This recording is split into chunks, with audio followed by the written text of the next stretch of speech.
Welcome to Big Blend Radio's Art Show, featuring Victoria Chick, a contemporary figurative artist and early 19th and 20th century print collector.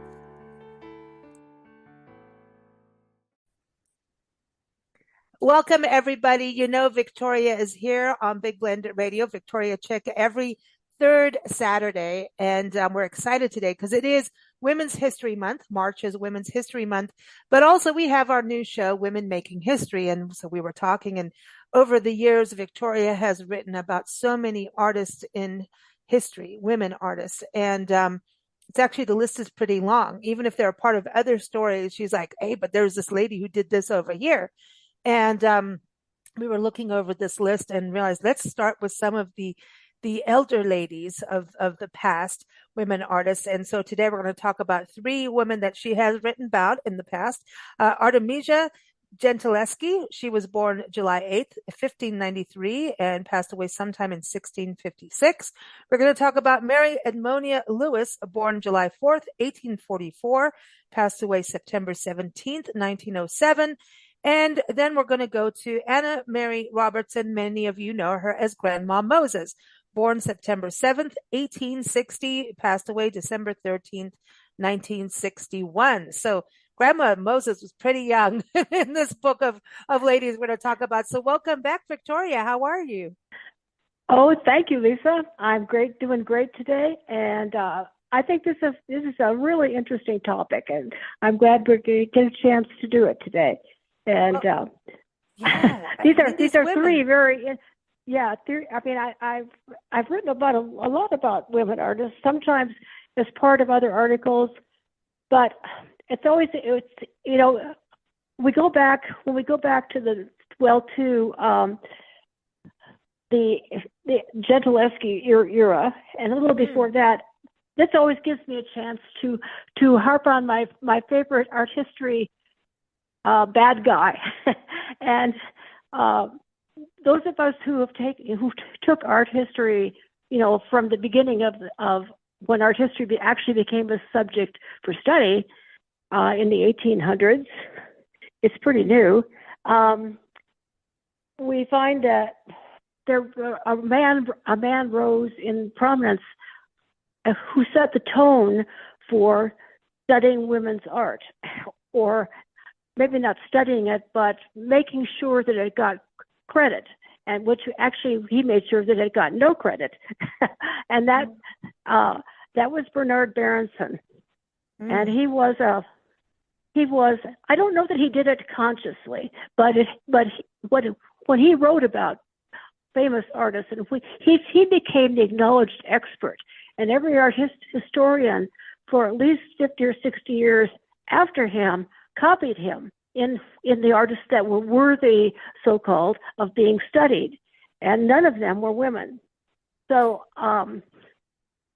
anyway, he went to Italy, and he became the art expert, and a lot of people depended on his expertness to buy paintings, and nobody dared contradict him because he was the expert.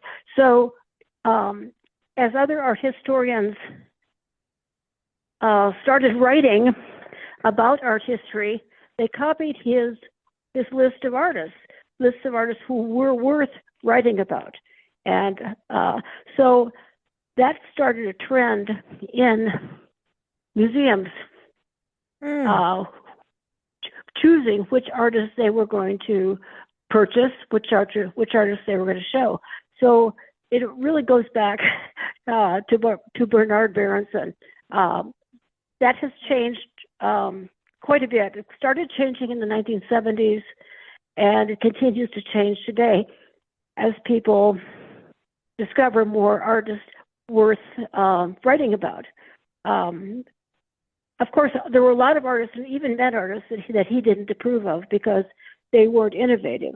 So innovation has a lot to do with what's written about, always. So this is interesting, because Anyway. I do remember you talking about him before, Yeah. And that's kind of that. Yeah, you're going to go after it every time, aren't you? You're going to do it Whenever I have an opportunity. Hey, why not? Why not? Uh, Right? And I appreciate that. Yeah. And to me, it is interesting, this whole conversation to understand what women have gone through, but women were crafting. I know we've talked about, potters and Pueblo potters in the past. We've talked about so many different women over history. But like when you think about this, it wasn't just about design and tribal, stories and utilitarian. Is that a word? Art that's functional art. Okay. Yes. Back in the day, Yeah. So when we're talking about these artists, and I think Artemisia is one of those that you look at her art. I mean, this is some of the best, Yeah. right? Well, And and she's an example, I think, of the fact through all these decades of time is that there have always been fabulous women artists, and they just haven't been written about it, but they have been recognized by their peers. I mean, Artemisia Gentileschi was considered by all the artists of her time to be exceptional. And when you read about her history, you realize that nothing really held her back. So even though we don't hear about them, there have been a lot of great artists. And I shouldn't even have to say that, because it should be self-evident to anybody who takes the time to look at art. So what I love about her is the fact that she had a very close relationship with her father, who was her teacher initially. He was an artist of note. They had a lot of commissions from important people at the time. She did religious paintings, materials. She did portraits. We know of a lot of those. And then she was invited by the King of England to come to England and to paint his official portrait. So, I mean, the fact that at that time, the 16th century, she was invited to come from Italy to paint the King of England shows that her fame had spread. So she wasn't just an unknown. But the one thing with her, right? And I remember us talking about her because you were talking about families with artists within them, right? And that was, I remember that's where I remember her from, and looking at her art going, wow. And I wonder how many people looked at her art, because she had clients around the world, right? She was born in Rome and died. Yeah. Go ahead. No, that's just all across Europe. Yes. Yeah. And she died in Spain, in the Kingdom of Spain, Naples, the Kingdom of Spain at that time, 1656. But at one point, people thought she had died, but she wasn't well, and she did commissions, from what I was reading, up until 1654. But I'm looking at her art, and I remember you telling the story about her being raped. And unfortunately, people focused on the rape by Agostino Tassi, if I'm pronouncing this right, when she was young. And didn't he teach her? Wasn't he her tutor or something? He was one of the teachers she had. Yes, her father felt like he had taught her as much as he could, and that she needed to learn from another person. Well, unfortunately, this person was kind of acted aggressively sexually toward her, and she wound up raped. So. That's a pity. Anyway, yeah. So that was a setback, but it didn't let her stop. I mean, she was driven to paint, and she was an excellent painter. And that's the thing is, here she was driven to paint, but then her art was overshadowed by the story of the rape, not the story, but what happened to her, right? And but when you look at her art, it's amazing. I mean, what is interesting is how many paintings she did of women in different ways, man. It's pretty crazy, actually. She did do, there's some interesting ones that have to do with the rape as well, but women with their maidservants, as they called them back then. And then, there's a woman, it's a lot of self-portraits, right? of herself too that she did. And that was something, isn't that something that, writers, they make you write your biography as a writer. When I remember doing writing class, and the Yes, first thing is yes, like, tell us about yourself. And I'm like, uh-oh, that's not cool. yeah, Isn't that yeah. something that happens when you first take art class? They're like, go paint yourself. And you're like, uh-oh, don't make me do that. But she has quite a few. She did a lot Yes. of herself. Yeah. Huh. Well, And she painted so Cleopatra. Ooh. yeah, yeah, yeah. She Wow. did, Wow. and in fact, there's another artist who we'll be coming to, talking about today, who also did what you call, like, they never saw these people, but they knew enough about the style of art and the history of the place they were painting or doing art in, and we'll see some more of that. We'll see some more of that, where women are doing heroic figures. And I don't know if that is. I mean, I think they identify. I think you've got these at a certain level. You're going to identify with your subject if you have chosen the subject. Mm-hmm. If you've chosen it, yeah.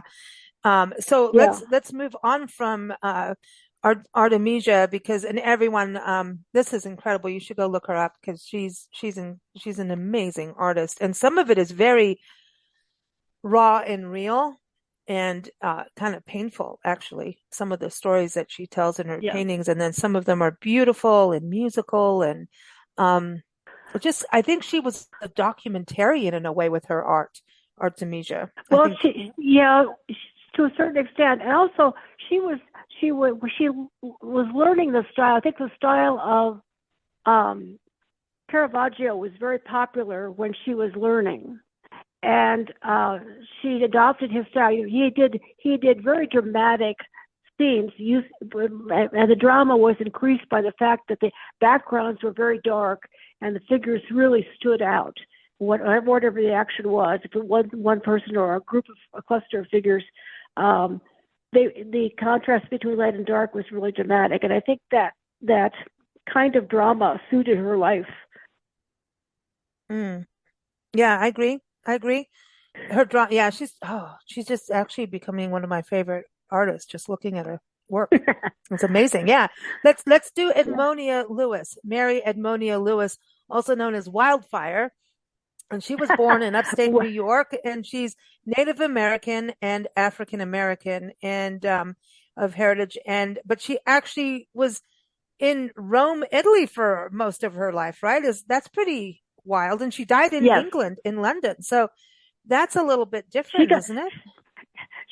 She got around, and she was one of the most successful artists of the mid to late 19th century, and she lasted a while into the 20th century. She died kind of early, but during her lifetime, she was as you mentioned, she was part a Native American.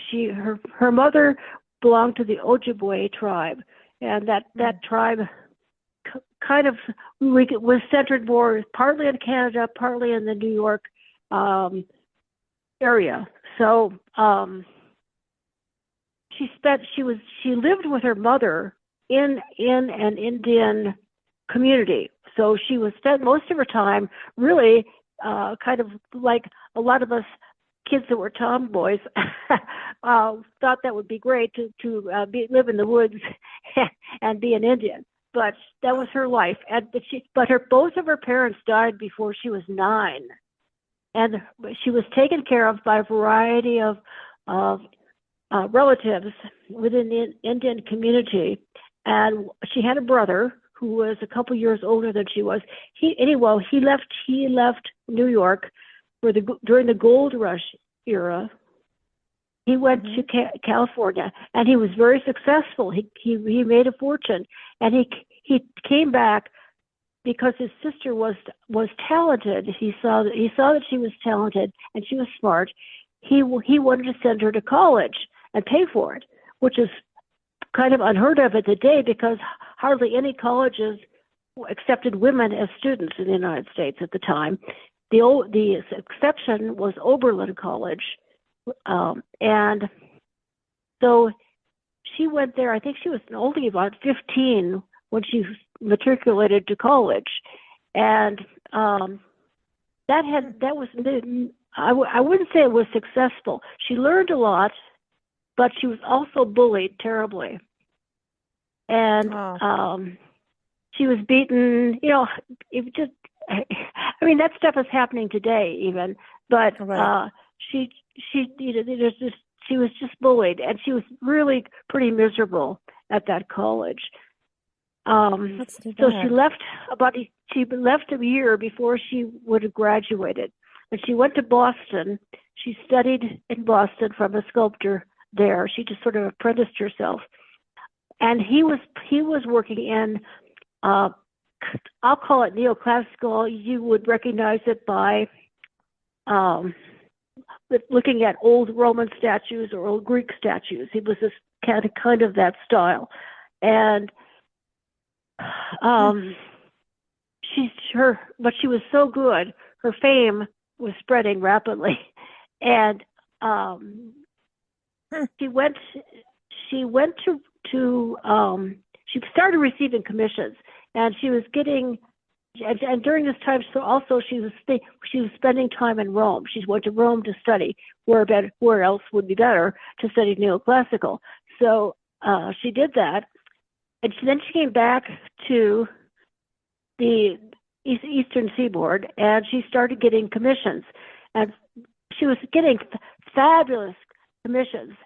When you think of the time that she came back, it was still like the 1870s, the 1880s, that time period. She's getting $50,000 commission work to do Wow. sculptures. I mean, Wow. it was like That's she amazing. was easy for her. She was making so much money and was so respected. Even President Grant, who was the president during one of the 4 years that she was there, he commissioned her to do his portrait sculpture. So she was really well thought of. She met with success. She went back to Rome, and then she went to other countries too, because she was real.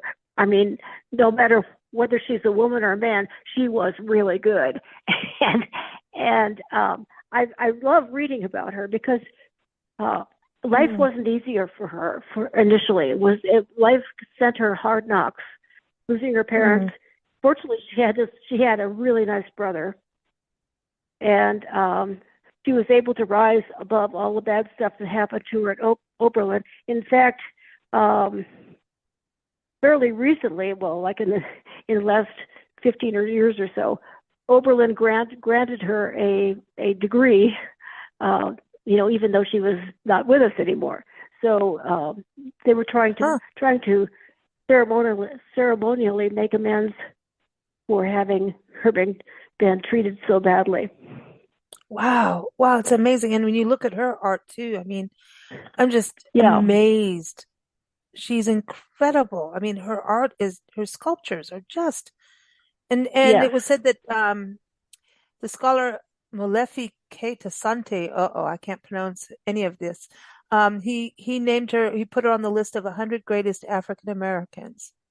That's Yes. amazing. Yeah, she is. I mean, her story of going, when you think about her coming from New York and then going to Rome, that's just, even that is huge. It just really is Yeah. back in Yes. the day then. Wow. Wow. Wow. So how did you find out? I mean, I know that you're always interested, in artists, Well, but I yeah, I don't know exactly how it came. I know I was writing that article on women artists, and it's been quite some mm, time ago. It's probably a yeah. dozen years ago at least. And I never heard about her, even though I should Yeah. have. I never heard about her when I took art history or any history, and I should have heard about her because she was an outstanding artist in her own right. Yes, she was doing neoclassical. She hadn't invented anything new. She just was Mm, extremely good at what she did. And so that's part of why she wasn't in our art history books. So Yeah. Oh, wow. And at the same time, we were just talking about Artemisia and how she did paintings of Cleopatra, and Edmonia right, did the same thing. She did sculptures of yes, Cleopatra. So there's a yes, thing there. But you yeah, got to think about their history. At that time, they were looking at historic women who had power. hmm Cleopatra, I mean, that's our car's middle name because she does things that you wouldn't believe. Um, yeah. And it's anyway, everybody it's thinks, interesting as far as Edmonia Lewis is concerned. When she was born, okay, when archaeology started becoming interesting to people between like about 1870, 80, and 1920.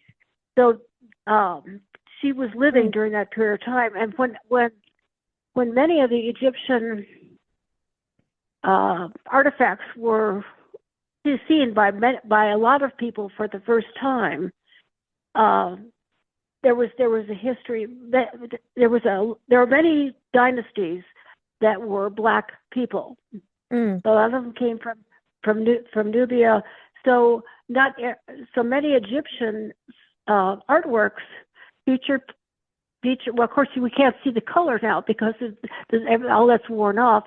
So you just have the stone left. But many of them had Negroid features, and because they were, a strong, powerful, historic nation, the black people coming out of the Civil War saw that and identified with it. So I think there are some subtle reasons why Edmonia was attracted to it, doing something really large and impressive using Egyptian figures. That's interesting, isn't it? Well, and that's some of the most ancient art comes from Egypt. We've talked a little bit about that Right. on shows before. Right. Yeah. Well, let's go to Grandma Moses and Mary Robertson Moses because she's also from New York. Okay. So what's going on in New York? I mean, I know we've Yeah. touched on that. That area's got a lot of artists but she was famous in the 50s. She was on the cover of Time magazine. She Yep. has an autobiography, My Life's History, that was published. She's got 2 honorary doctoral degrees. So she was really a folk artist. So like Clementine Hunter, we've touched on before from Natchitoches, Louisiana. So Clementine Yeah. was, a slave that worked at a Melrose Plantation for Therese Cohen and all of that history. And we're gonna have to air that soon too. Let's talk about women's history. But she worked there Well, and then got noticed. And it's yeah. kind of a similar story in a weird way, because wasn't Grandma Moses like a housekeeper at one point too? Like she at a young age, she worked since she was like when she was kid, she was a live-in housekeeper for 15 years, Yeah. starting at the age of 12. Wow, Yes. she didn't have much of a Well, childhood. kids went to work a little earlier than they do now. Oh, Grandma Moses, I mean, this is a big contrast because Grandma Moses, we would call a naive painter because she never studied anything art-wise, and she knew the area around her. It's like with writers, they say, write what you know. In this case of Grandma Moses, she painted what she saw, and she painted it.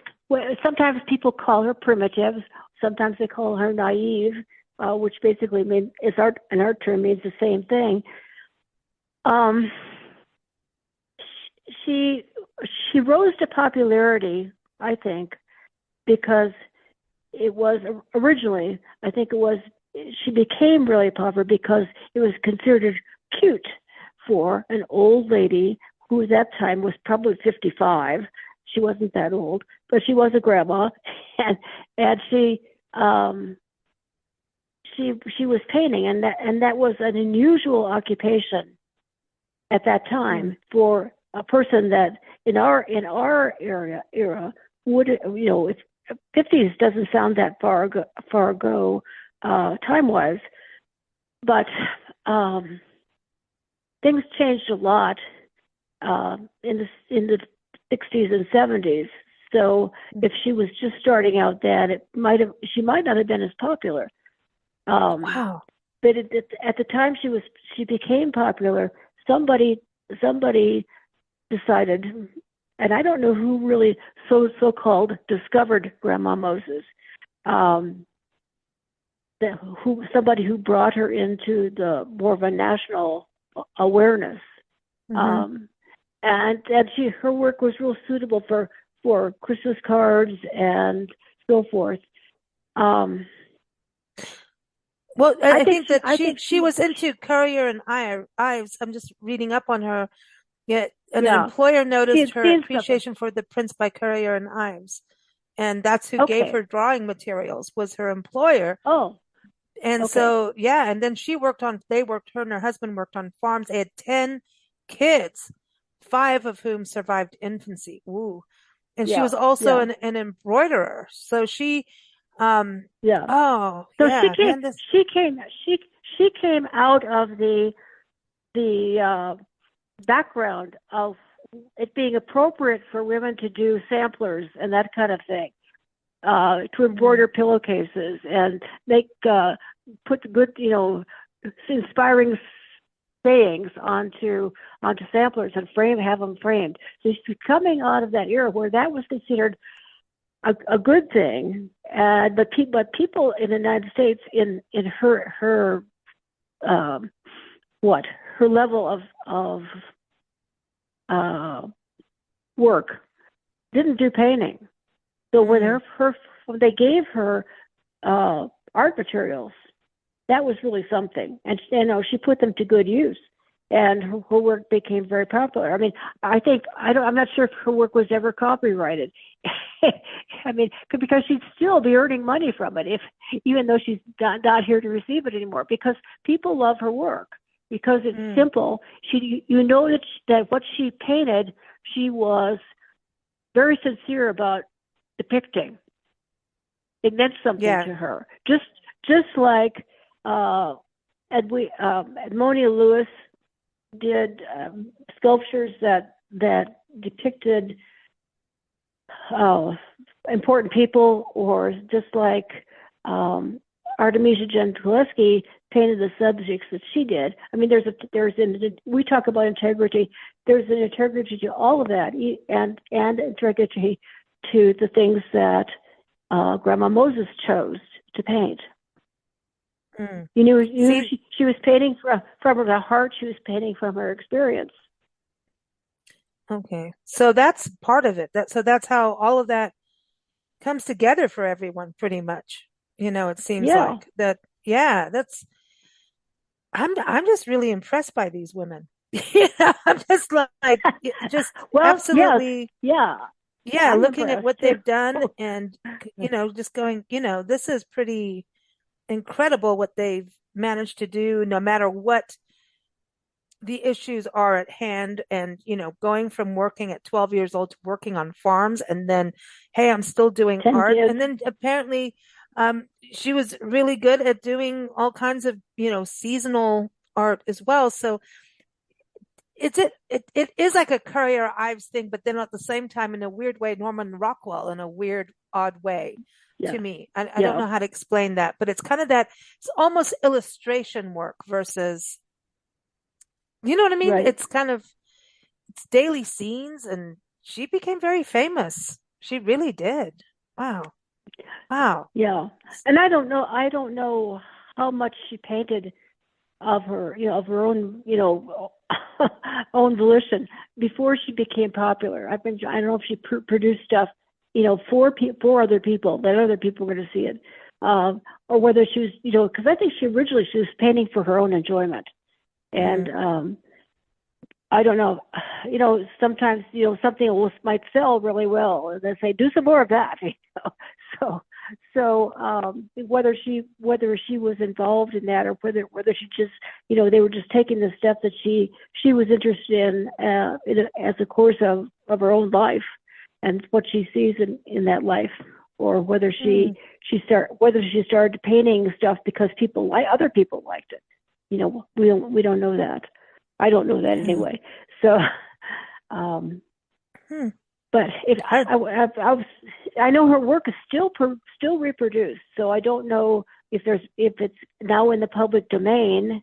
It's so it's been so much time, or whether her family somehow still has some copyright rights to it. So I don't know that. I don't know. I don't know either. But wow, it's amazing. Three different women, right? Different parts Yep, of the world, you know. yep, different Um, times. Yeah. yeah, different times. But I'm even looking at art that she painted on a lot of rural life, Grandma Moses. But I'm Oh even yeah, looking, there's a fireboard that she did. And so those were those things that went up over your fireplace. Like, so she was painting on everything, it seems like. yeah, yeah, Whatever she could get her hands on, she used. But she yes. really was known for American holidays. So Thanksgiving, Christmas, Mother's Day. So you could say she was Americana when you look at all the different art we've been looking at and Oh talking yeah, about these three ladies. She kind of represents Americana in a way. yeah. You're right. You're right. Huh. And How cool. it's interesting how somebody uh, gets to be gets to be popular because there are a lot of people that are naive artists and they paint Hmm. on tin and they paint on boards and they paint on anything they can find. Sometimes they use artist work materials. Sometimes they use tar. So I mean, there's any someone who's driven to make a statement visually is will make it no matter what. But those people are, I mean, some of them have been more or less discovered uh, in the last 30 or 40 years, and people collect that. But nobody has ever achieved the uh, stardom kind of Grandma Moses. Hmm. Hmm. Yeah, she's pretty big, man. She's pretty big. I love it. I love it. Well, Victoria, always fun. I know we're going to be talking about more women in art over the next few months. I know it's kind of we got that bee in the bonnet again, haven't we? It's kind of Yes. like let's go for it. Let's go for it. Well, because it is Okay. just it's fascinating to see these three are, they're kind of on the like I said at the beginning, the elder side because we're going way Right. back when. I mean, Artemisia is what 93. I mean, it's even hard to do your genealogy that far back, You Yeah. know, when When we talk about women artists, and I guess when I am inspired to write about women artists, I kind of steer clear of some very great ones. And the only reason I do that is because so many people write about them, and they're pretty well known. That would be like in New Mexico, um, uh, we would have uh, Georgia help me O'Keeffe, out here. Yes, thank Georgia you. O'Keeffe. Mind thing there. And we've got Mary Cassatt, who is an American artist who worked in Paris. Those people get written about a lot, and deservedly so. But there's so many really good and I consider unique artists and artists' lives that that's kind of what I'm going to be speaking to or writing about Mm. in this series. Yeah, I like to shine the spotlight on those who don't always get it. Yeah, Um, yeah. and that's something you've always done, even as a collector, right? Is kind of if something's really speaking to you, you're going for I, it, right? yeah, I pay more attention to the artwork than I do to the artist until I have it, and then I do a little research and find that these people are not what I thought they were, and they're really interesting, and so I get to enjoy uh, developing their reading about their lives as well as just liking their artwork. I love that. And also, it's different because some people collect art according to, I mean, it's weird to me how artists become famous after they die and it's really market driven or Yeah, somehow their story gets out and their story was never told, and it's yeah. so hard. Like now it's to get to document all the artists out there. There's some really amazing artists. I feel like it's hard because it's like we're in the digital world, but how do you find everybody? How do you Yeah, that's the thing. The marketing side has to go with it. And I don't think Artemisia really cared, but she did. She took commissions from all over Europe. Budapest is on yeah. there. I mean, I'm looking at I where mean, she went. I yeah, mean, she worked it, man. She wasn't letting yeah, and anything she get her down. and and and she didn't even have a website. How did she do this? Yeah, So, there was no websites back then for some reason. I don't know how that happened, yeah, but yeah, yeah, and well, that makes life easier, doesn't it? She didn't have to do any so WordPress updates. Yeah, no, she no, no, enjoys that, and no social media. She didn't have to deal with nope, that. It was like, nope, nope. But then I think it was harder you'd get a commission and you'd have to wait for a letter for like 6 months to get to you. So in a way, yeah, you got to think about yeah, it. Like, how hard was it to get your commissions, and yeah. then so You yeah, it's had a whole, you had to do work for the right people, and they yeah. were and be so good that they would be so excited to get it that they would tell their friends, who would probably in this case other kings. So it word spread, word of mouth. Didn't they say word of mouth advertising is really good? So I think that was what she depended on. Yeah, I agree. I agree. No, I think she's pretty amazing, man. All of these women that you're talking about to me are amazing and definitely, someone we should all get to know. Yeah. So, I Yeah. love it. I Well, love it. I happen to enjoy talking and writing about these people, and I hope that everybody who is interested in progress of women will find them interesting too. Exactly. And don't let stuff get you down. Keep going. Yeah, yeah, Keep on that's it. trucking. All these, That's the yeah, they reality. all have a lesson. They all have a lesson for us, just beyond their work. I agree. I mean, yeah, things throw you obstacles in life, and obstacles can become opportunities depending on how you look at it, right? And you have your moments of an obstacle that can, emotionally, wreck you for a little bit, but it's, Yeah, sometimes you're allowed to have a little bit of that, and then you need to get on with it. you know, and it's hard because some yeah, things can really take you down depending on what it is, but I think it's sad that Artemisia's